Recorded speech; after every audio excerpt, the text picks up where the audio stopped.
अस्सलामुअलैकुम दोस्तों, welcome back to our channel find Urdu. आज हम एक अहम अंग्रेज़ी लफ्ज़ का मतलब समझेंगे जो है पिंच। पिंच का उर्दू में मतलब है चुटकी।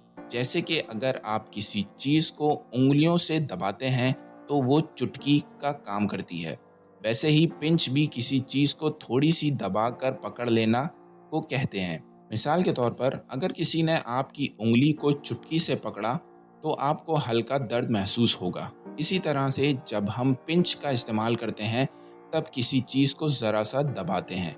For example, she gave him a pinch to wake him up. इसका मतलब है उसने उसे जगाने के लिए उस पर चुटकी दी। ये था पिंच लफ्ज़ का मतलब और एक मिसाल। उम्मीद है कि आपको समझ में आ गया होगा। मिलते हैं नेक्स्ट वीडियो में। शुक्रिया।